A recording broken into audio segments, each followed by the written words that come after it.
ওটা हाँ এরকম করে দিতে লাগবে। तो यहाँ पर जो अक्षर है, अव्यक्त है, उनका अगर कोई पर्युपास्ते, उनकी परम उपासना करता है, और सर्वत्र उसकी समबुद्धि होती। समबुद्धि का मतलब जानते हैं?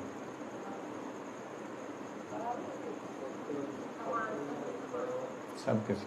उसको कोई ऐसा नहीं लगता कि ये फंसा हुआ जीव है, ये मुक्त जीव है, ऐसी स्थिति नहीं होती। वो सब आत्माओं का चिंतन कर सकता, देख सकता है, आत्मदर्शन कर सकता है। वो क्या देखता है कि सब कुछ जो है उस ब्रह्म की ही ज्योति में प्रकाशमान है। ऐसी स्थिति में पहुंच जाता है। ऐसा जो है इतनी ऊपर पहुंचने के बाद में एक ही भाव में स्थित होकर के जो भजते हैं वो मुझे प्राप्त होते हैं। फिर आगे कहते हैं क्लेशो अधिकतरक तेषाम अव्यक्त आसक्त चेतसाम अव्यक्ता ही गतिर दुखम देह वद्भीर व्याप्यते। कहते उन सच्चिदानंद निराकार ब्रह्म में आसक्त चित्त वाले पुरुष के साधन में परिश्रम विशेष है। जो सच्चिदानंद घन जो स्वरूप निराकार ब्रह्म है अर्थात ज्योति स्वरूप जो है, उसका चित्त में ध्यान करने वाले लोगों का परिश्रम बहुत है, क्योंकि देहाभिमानियों के द्वारा अव्यक्त विषय का गति दुख पूर्वक प्राप्त होती है। अब ये अव्यक्त चिंतन कर रहा है, उसको कुछ तो अनुभव नहीं है, भगवान का स्वरूप भी नहीं है और भगवान भी नहीं है। केवल अंधकार, केवल प्रकाश, अंधकार, कभी घोर अंधकार, कभी थोड़ा बहुत प्रकाश दिख गया, बस उसी में अचल होकर के, ध्रुव होकर के ध्यान करता है। कहते उसको दुख बड़े मिलते हैं। दुख मिलने का मतलब फिजिकल, उसको इतने कष्ट मिलते हैं और अंत में दुख तरम भवित का मतलब है कि उसको सुख तो जो मिल रहा है उस सुख की लहरें नहीं है। मतलब जो ब्रह्म सुख है उसमें, जैसे हमने कल सुना था, ब्रह्म सुख जो है वो अखंड है। क्या है? खंडित नहीं होता, टूटता नहीं, लेकिन वो अनंत रस स्वरूप है। भगवान की सेवा, भगवत स्वरूप जो साकार सेवा है वो क्या है? अनंत रस स्वरूप है। और एक है अखंड रस, एक है अनंत रस। कल श्रवण किया था इसको। तो जो अखंड रस है वो ब्रह्म सुख है, परंतु इसमें अनंत नहीं है रस। अखंड तो है एक ही रस, बस केवल ठंडा ही ठंडा, ठंडा ही ठंडा, ठंडा ही ठंडा बर्फ होके पड़ा है बस।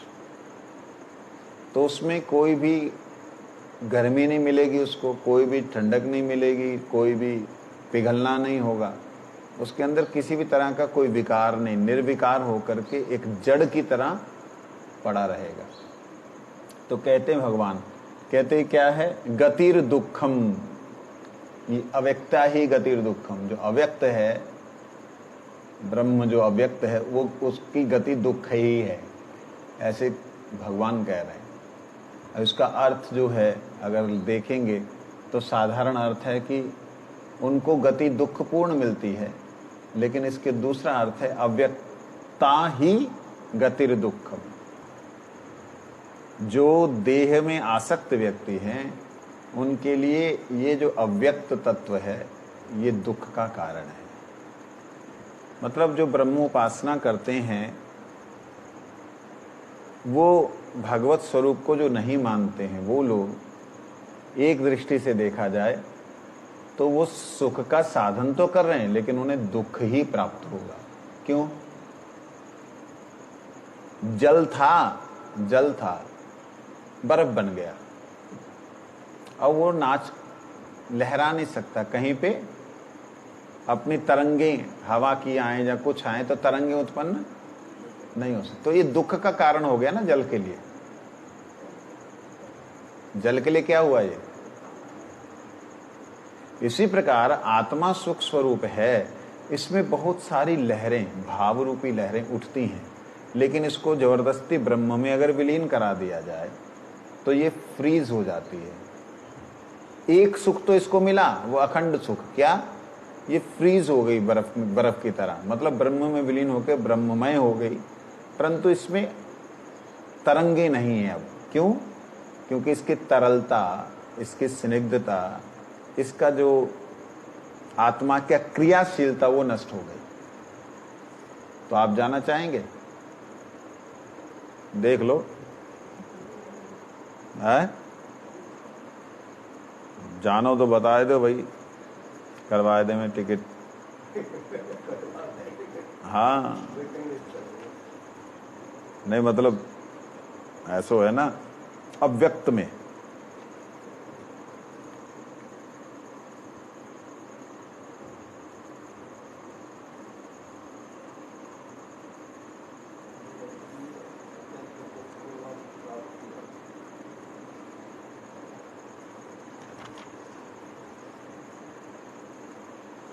और देखिए इसके कितने गुण हैं।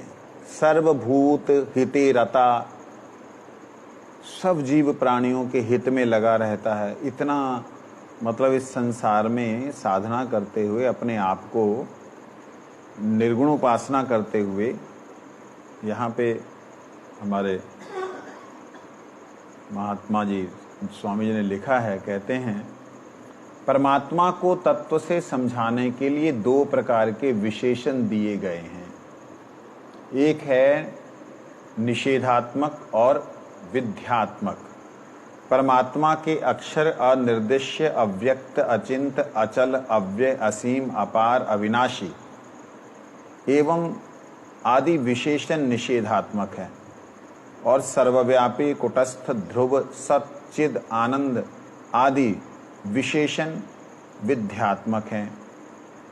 परमात्मा के निषेधात्मक विशेषणों का तात्पर्य प्रकृति से परमात्मा की असंगता बताना है, और विधेयात्मक विशेषणों का तात्पर्य परमात्मा की स्वतंत्रता की सत्ता बताना है। जो यहाँ पे बोला जाता है ना, वो अक्षर है, तो वहां पे प्रकृति का संग है।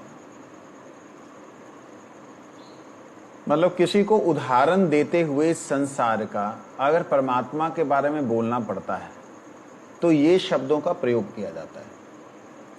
संसार क्षर है, नष्ट होने वाला है, तो इसीलिए जब बताते हैं कि कैसा है परमात्मा, ऐसा है नहीं, अक्षर है, इसलिए अक्षर कहा गया क्योंकि ये क्षर होने वाला।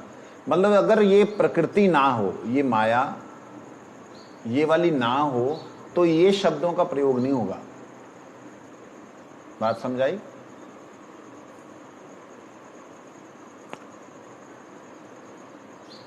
जैसे अगर अंधकार ना हो तो प्रकाश का जो प्रकाशकत्व गुण है, प्रकाश का प्रकाश फैलाने वाला जो गुण है, वो व्यक्त नहीं किया जाएगा। अंधकार है तभी प्रकाश शब्द का महत्व है। नहीं समझे? अभी जैसे उदाहरण के लिए सूर्य में रहता हुआ कोई व्यक्ति ये नहीं कह सकता, उसको पता ही नहीं है कि प्रकाश करो, पता ही नहीं है। इसी प्रकार से जो निर्दिष्ट है, जो हमेशा से निर्दिष्ट है, हमेशा से है, उसके लिए निर्देशन भी होता है क्या? मतलब उसकी कोई गति भी है क्या? उसको अचिंत कहा। अचिंत इसलिए कह दिया क्योंकि चिंतन से परे है। इसका मतलब ये नहीं है कि वो चिंतनशील नहीं है, चिंतन नहीं किया जा सकता, इसका मतलब ये नहीं है। जैसे बोला अक्षर, इसका मतलब ये नहीं है कि वो जो है वो नाश होने वाला तत्व है, ऐसा नहीं। वो नाश होने वाला नहीं है इसलिए अक्षर है, ठीक है।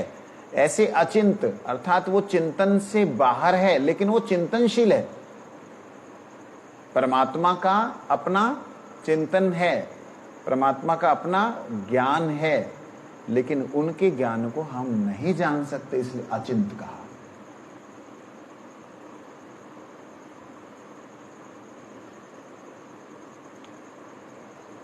उसको अचल कहा। वो कहीं भी जाता आता नहीं, लेकिन वो सर्वत्र है, सर्वगम है। अब वो सब जगह है, ये जब हमने बोल दिया तो कहीं ना कहीं से तो आया, और जहां से भी वो आया कहते वहां से यहां पे कहते हमेशा ही था। नहीं लगी ना समझ?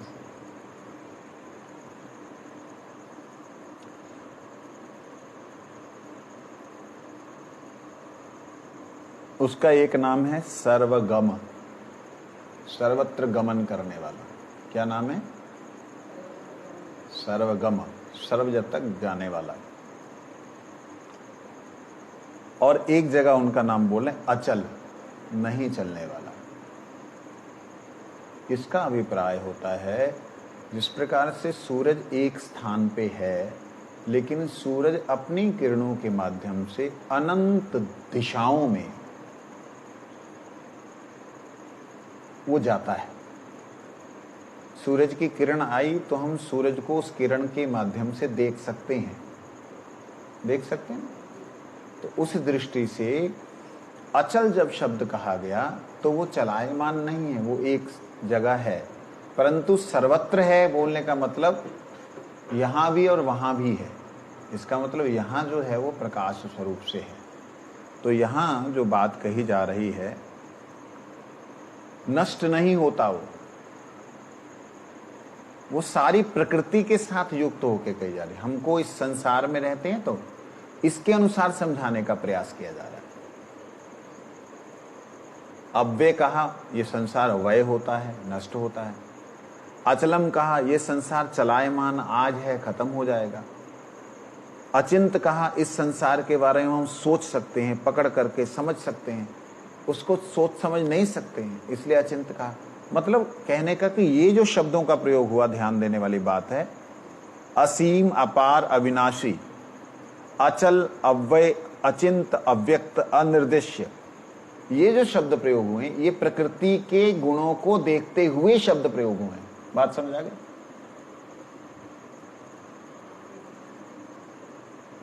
शुक्र है, एक को आई। और प्रकृति को छोड़ करके, जहां प्रकृति का कोई भी अस्तित्व नहीं, वो वाले शब्द कौन से हैं वो ध्यान दीजिए। वो हैं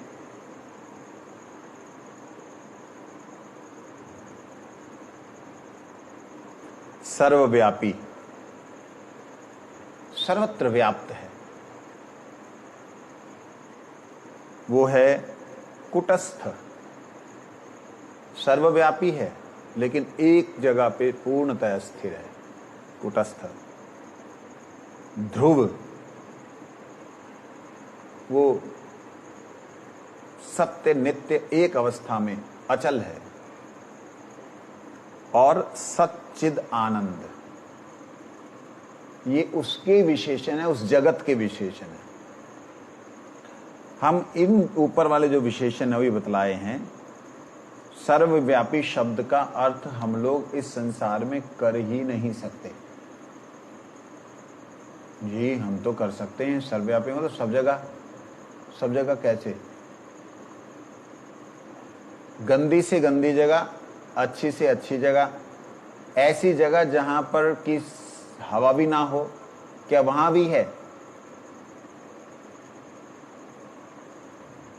ऐसी जगह जो गंदी से गंदी हम समझ रहे हैं, ऐसी जगह जो हम गंदी से गंदी समझ रहे हैं, क्या वहां भी है? मलमूत्र, क्या वहां भी है? ये जो शब्द हैं, हमारी बुद्धि वहां जाके अटक जाती है, हम उसको ग्रहण नहीं कर पाते। हमारा ऐसी अवस्था हो जाती है कि हम क्या करें, ऐसा कैसे बोल दें। हाँ, वो सर्वत्र है। कोई भी तत्व, कोई भी वस्तु उससे बाहर है ही नहीं। इस दृष्टि से वो सर्वत्र है, परंतु ये भी हम सोच नहीं सकते कि कितना सर्वत्रता उनकी है। नहीं लगी समझ?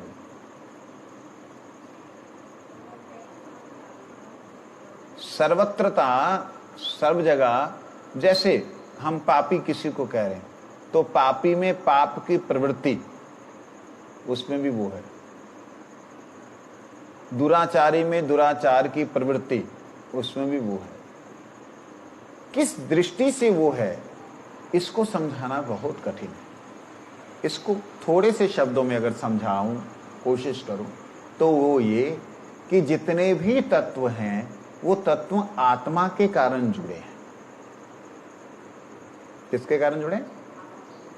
वो आत्मा सर्वत्र है, आत्मा उससे जुड़ी हुई है, इसलिए आत्मा के सर्वत्रता के कारण उसे सर्वत्र कहा गया।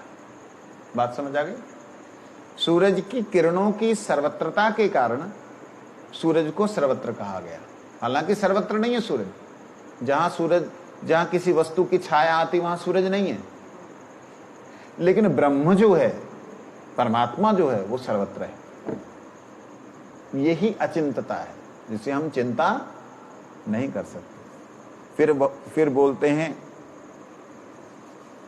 वो ध्रुव है। ध्रुव का मतलब क्या होता है? एक जगह।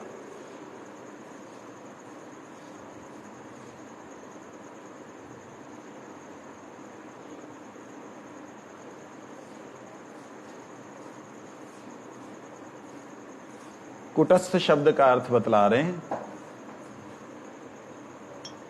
रहने दो।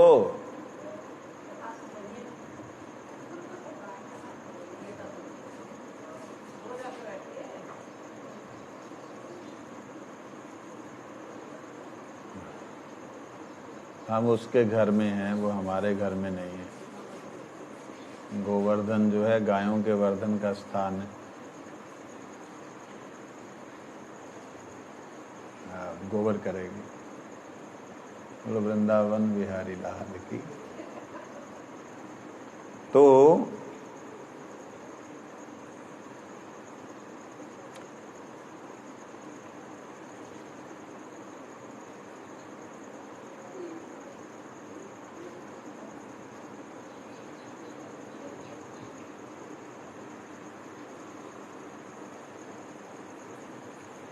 यहाँ पे कुटस्थ शब्द का अर्थ किया है। कहते जैसे सोना है, सोना, सोने के ऊपर तरह तरह की आकृतियां, डिजाइन वगैरह वगैरह बनाया जाता है, बड़े सुंदर सुंदर अलंकार बनते हैं। क्या सोने में कुछ बदलाव होता है?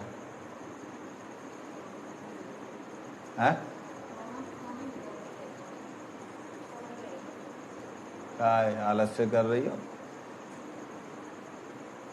क्या कहा? सोने में कुछ बदलाव हुआ? सोने में कुछ बदलाव नहीं, सोना सोना ही है। उसके ऊपर आकृतियां विकृतियां जो कुछ बनती रहे, वो सोना कुटस्थ है। इसको बोलते कुटस्थ। जो अपने भाव में, अपनी स्थिति में हमेशा स्थित है, वो है कुटस्थ। उसको कोई भी विकार, कोई भी क्रिया, कोई भी आकृति, कोई भी विकृति उसे विकारी नहीं बना सकती।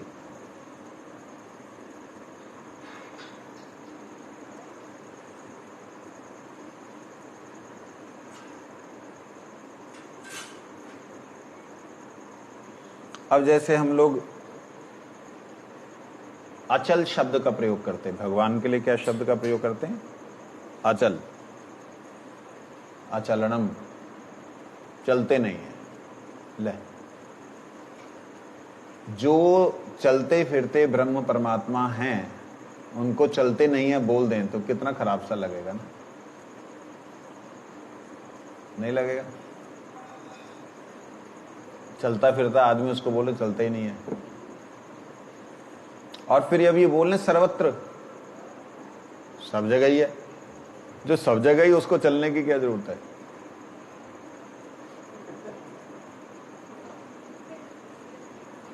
एक बात। और दूसरी, अचलम इसलिए कहा गया, जो वस्तु यहां पे आई है वो चल रही है। आप बैठे हो तब भी चल रहे हो। कैसे चल रहे हो? आपका शरीर चल रहा है। किस तरफ जा रहा है? नष्ट होने की तरफ जा रहा है। एक उम्र तक वर्धन होने की तरफ चलता है, दूसरे के बाद में फिर नीचे आना शुरू हो जाता है।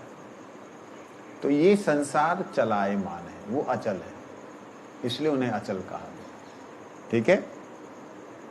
और ध्रुवम शब्द का अर्थ बताया है, वो हमेशा एक ही स्वरूप में विद्यमान है। वो ऐसा नहीं है कि आज मेरे को दर्शन हुए, कल दर्शन नहीं हुए, आज भगवान तो दिखाई देगा यहां पे, कल ना दिखाई दे रहे, ऐसा नहीं है। वो ध्रुवम है, वो नित्य है। आप केवल जुड़ते नहीं हो,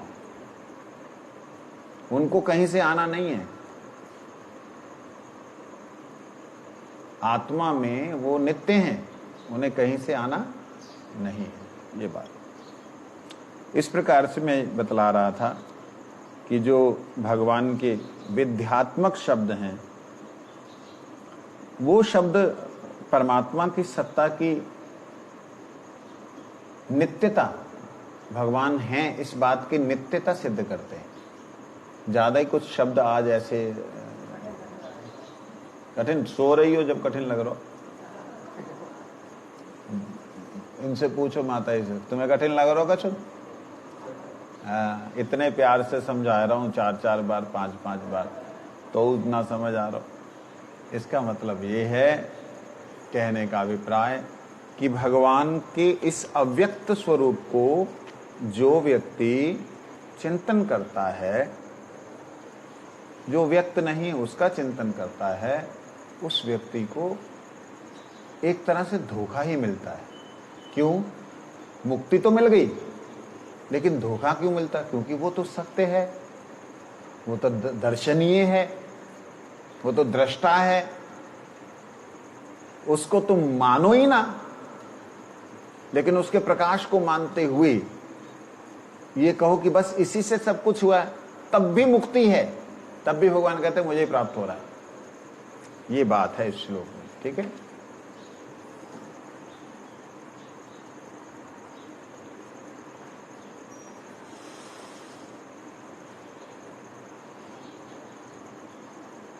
कलेशो अधिकतर तेषाम अव्यक्त आसक्त चेतसाम।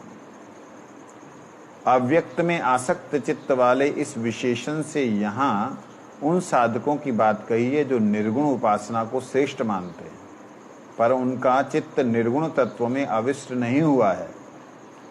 तत्व में अविष्ट होने के लिए साधक में 3 बातों की आवश्यकता है: रुचि, विश्वास और योग्यता।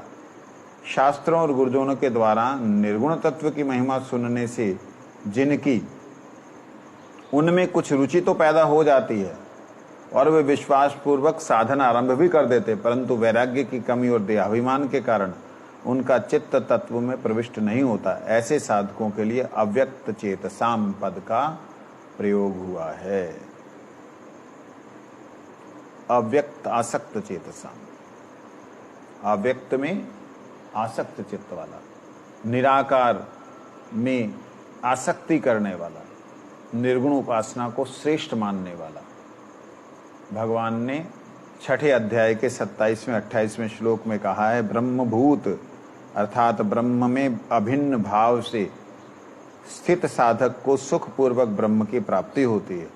परंतु यहाँ पर इस श्लोक में क्लेश अधिक तरह पदों से स्पष्ट होता है कि इन साधकों का चित्त ब्रह्मभूत साधकों की तरह निर्गुण तत्व में सर्वथा तल्लीन नहीं हो पाया है।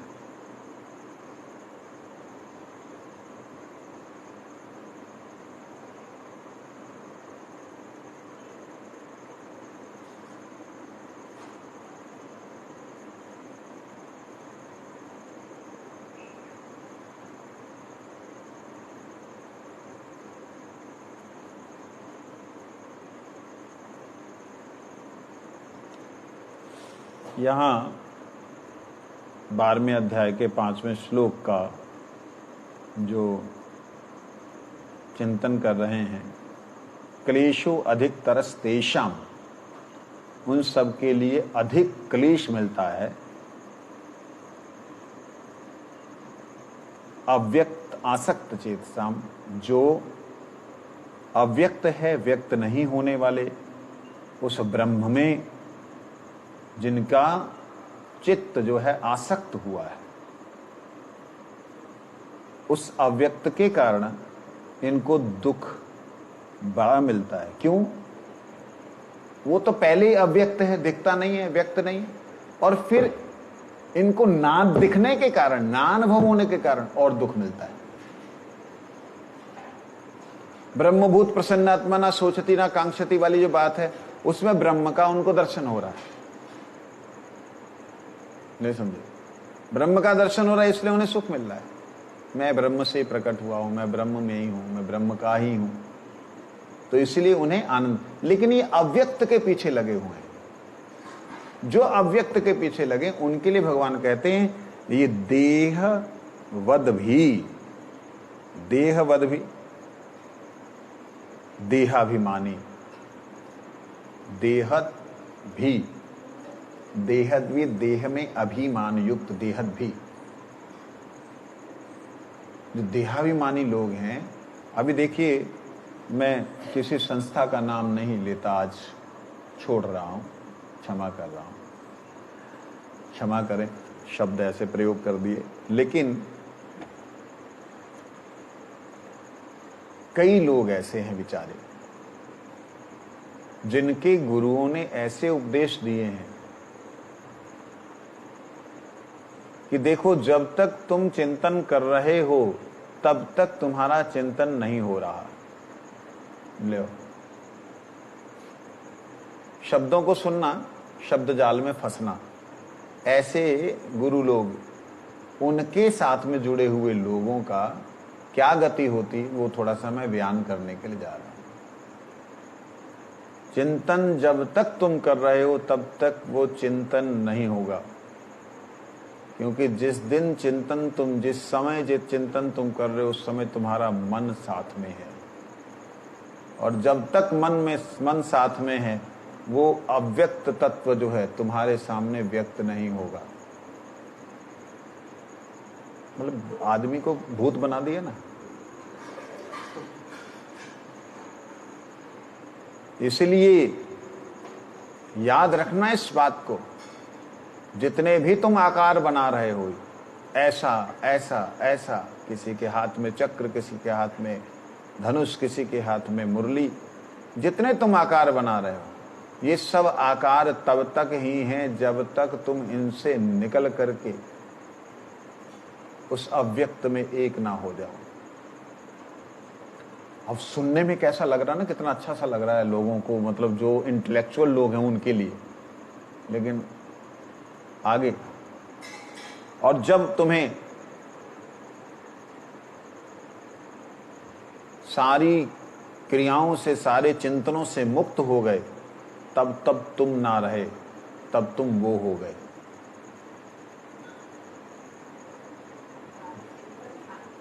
सारे चिंतनों से, जब तक चिंतन है तब तक मन है, और जब तक मन है तब तक तुम्हें जो दिखला रहा है वो मन दिखला रहा है। वो कोई सी भी आकृति हो, वो धनुष वाले की हो, मुरली वाले की हो, वो चक्र वाले की हो, जहाँ वो कबीर की हो, जहाँ वो XYZ जो भी, जहाँ अल्लाह की हो, रवीन को, जो भी हो, ये जब तक तुम्हारा मन बुद्धि है तब तक तुम इसका अनुभव कर रहे हो। अन्यथा जब ये मन बुद्धि खत्म हो जाए, अव्यक्त हो जाए, सब कुछ, कुछ भी ना रहे, तब तुम हो, और तुम वो हो जो वो है, वो फिर तुम हो। अब लोगों को कितना अच्छा लगा कि भाई सारे के सारे झंझट खत्म, सारे देवी देवता खत्म, सब कुछ उससे ही निकला है, उसी में जाना है, चलो उधर चले। आसान हो गया ना। लेकिन ये कितना क्लेशतर है, दुखतर है, इस बात को भगवान कह रहे हैं। कैसे कह रहे हैं? इसको वो लोग अभी तक सुने नहीं है, अगर वो सुने तब समझ में आए। इसमें क्या क्लेश है? इसमें क्लेश है कि उधर तो अंधेरा, उधर तो कोई तत्व है नहीं, और इधर देहासक्ति छूटी नहीं। तो फिर उनके गुरु आगे क्या कहते हैं, जो तुम्हारी देहासक्ति है, जो तुम्हारी एक दूसरे के प्रति अट्रैक्शन है, इस अट्रैक्शन में जो सुख है, वो जो सुख है, वो क्लाइमेक्स का जो सुख है, वो ब्रह्म सुख है। ले लो, अट्रैक्शन संभोग का सुख, वही समाधि है। ले लो। अब व्यक्ति का क्या सर्वनाश हुआ, ये चीज देखने वाली है। अव्यक्त का तो अनुभव हुआ नहीं, अंधेरे में पहले डाल दिया उसके बाप ने, और फिर जो संसार में आसक्त था, वो आसक्ति इतनी ज्यादा प्रगाढ़ हो गई कि यही शायद वो परम सुख है। समझे नहीं? और उस सुख को लेने के लिए संपूर्ण एनर्जी को नष्ट करता रहता है। एक दूसरे के प्रति आकर्षण विकर्षण हो करके जब उससे भी उससे संतुष्टि नहीं होती तो विपासना की तरफ चला जाता है। विपासना मतलब किसी भी तरह की आस नहीं, विपरीत आस, उल्टा।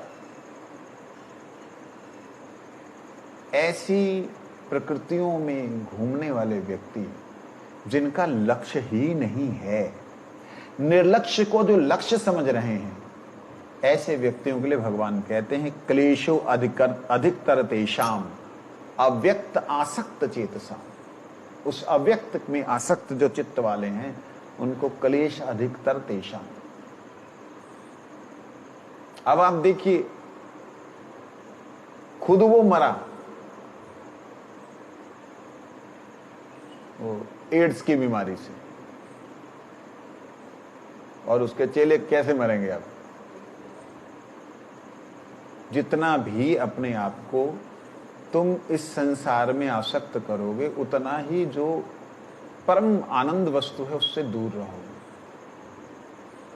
योगी ऋषि मुनि मूर्ख नहीं थे, पागल नहीं थे, जिन्होंने अपने ब्रह्म को ऊपर उठाया। ब्रह्म मतलब अपनी चेतनता को। तुम चेतनता को नालियों में बहाते जाओ, अपनी ऊर्जा को नाली में बहाते जाओ, तो कैसे तुम्हें भगवत प्राप्ति होगी? जहां क्या अनुभव होगा, क्या आनंद होगा? एक बार मिला मेरे को, एक समझाने लगा कि जो सुख जो है तुम उस ब्रह्म की कल्पना करते हो, वो सुख का इस संसार में जो प्रकाश है, वो ऑपोजिट रिएक्शन, बॉडी अट्रैक्शन, कई शब्द हैं यहां बोले नहीं जा सकते। मैंने उसको बोला बिल्कुल ठीक बात कही आपने, इसमें कोई दो राय नहीं, लेकिन इसमें कितनी मात्रा है उस सुख की?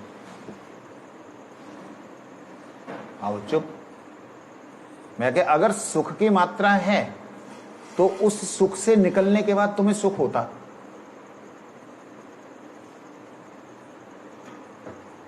उस वस्तु से, उस सुख को भोग करने से तुम्हें आनंद होता। तुम्हें तो आनंद नहीं हुआ, तुम्हें तो उस सुख को भोगने के बाद में दुख हुआ। और हमें देख लो, हम अपनी ऊर्जा को ऊपर लेके जा रहे हैं, और जैसे कीर्तन करते हैं, आनंद लेते हैं, आनंद लेने के बाद में जब हम बाहर निकलते हैं, हमें कोई गाली भी दे ले, हमें तो भी आनंद ही आता है। क्यों? क्योंकि आनंद रहता है, शारीरिक सुख बहता है, खत्म हो जाता है, और उसके बाद में वो दुख का कारण बनता है। तो मैंने समझाने का प्रयास किया, उसने समझाने का प्रयास किया, मैं उसकी बात नहीं माना, वो मेरी बात नहीं माना, तो रह गया ऐसे। जो भी हो, विषय पे वापस आए। यहां पर भगवान जो कह रहे हैं, इस प्रकार से जो देहासक्त है, देहवद भी, अर्थात देहत अभिमान युक्त, देह में अभिमान युक्त देहत भी, जिसने शरीर में ही अपने आप का सोच लिया कि बस मैं ही वो हूं, वो ही मैं हूं, मैं जिससे मिल रहा हूं वो ही मिल रहा है, जो हम एक दूसरे को चाह रहे हैं वही प्राप्त। इस प्रकार से जो देहाभिमानी युक्त हैं, उन्हें अधिक से अधिक क्लेश ही मिलता रहेगा। बेचारे सुन लिया उन्होंने अव्यक्त के बारे में, सुन लिया उन्होंने उसके बारे में कि वो सर्वशक्तिमान सर्वत्र है, कुटस्थ है, सुन लिया और उसके प्रति आसक्त हुए हैं, चित्त आसक्त हुआ है, लेकिन देह में फंसे हुए हैं। उनके लिए बड़ा दुखदायी है ये बात भगवान ने इसमें कही है।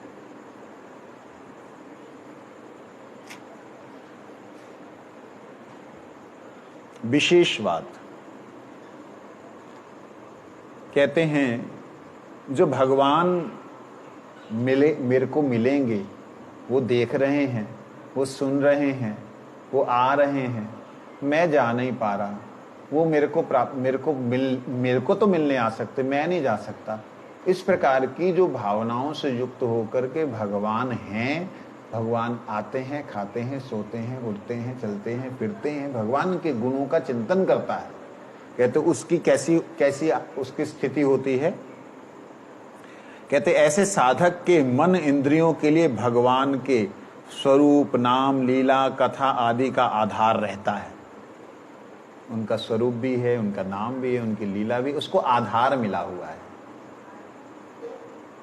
और भगवान के परायण होने से उसके मन इंद्रियां भगवान के स्वरूप और लीलाओं के चिंतन, कथा श्रवण, भगवत सेवा और पूजन अपेक्षाकृत आम आदमी से भी अधिक सरलता से लग जाते हैं। भगवान जी के लिए भोग बनाना, अरे खाना तो तुमने है, काहे को नाटक कर रहे हो, जायका अपने जवान का है, भगवान को मतलब मिर्च डाल के दे रहे हो, अरे नहीं ठाकुर जी को मिर्च प्रिय है, ठीक है, जुड़ा किससे है, वो बना रहा है भगवान के लिए, जायका भले ही अपने लिए अपने वाला सोच रहा हो, लेकिन उद्देश्य भगवान। तो इस प्रकार से स्वामी जी यहां लिख रहे हैं कि वो सरलता से उसकी सारी इंद्रियां लग जाती हैं, मन भी लग जाता है, बुद्धि भी लग जाती है कथा कीर्तन में। इस प्रकार से ऐसे व्यक्ति की संभावना निश्चित रूप से होती है कि वो भगवान को प्राप्त कर ले। सांसारिक आसक्ति ही साधन में क्लेश देती है, परंतु जो भगवान के सगुण उपासक हैं, इसको दूर करने के लिए भगवान के आश्रित रहते हैं, वे अपने में भगवान का ही बल मानता है।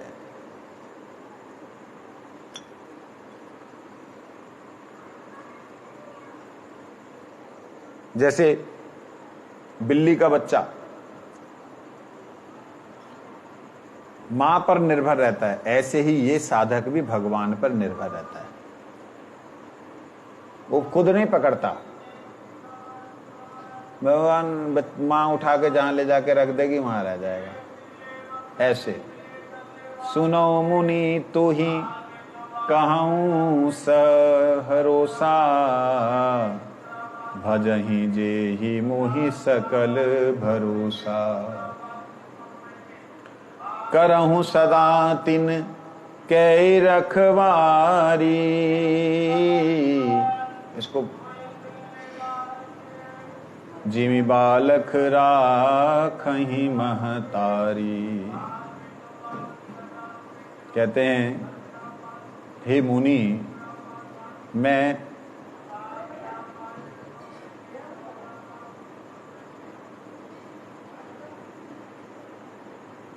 मैं तुमको एक बात बताता हूं।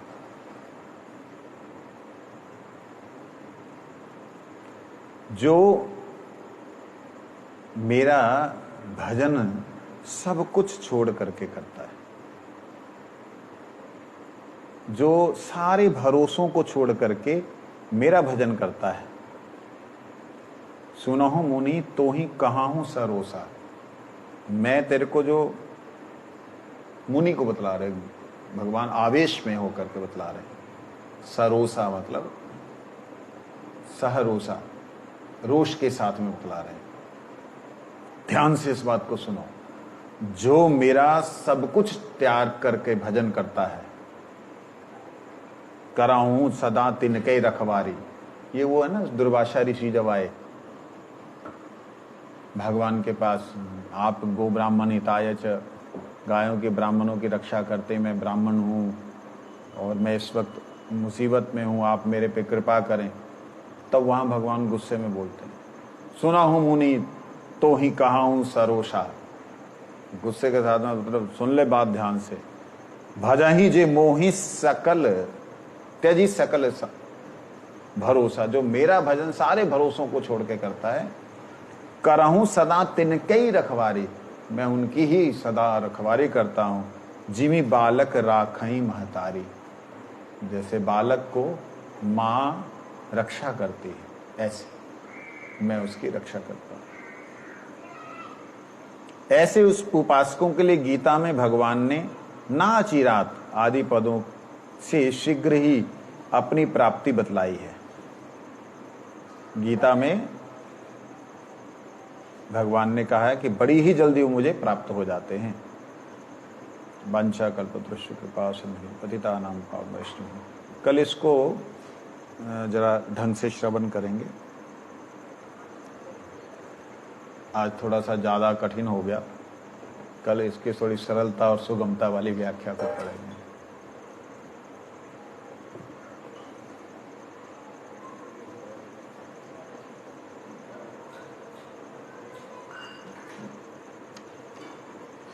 हरिहर नाम कृष्ण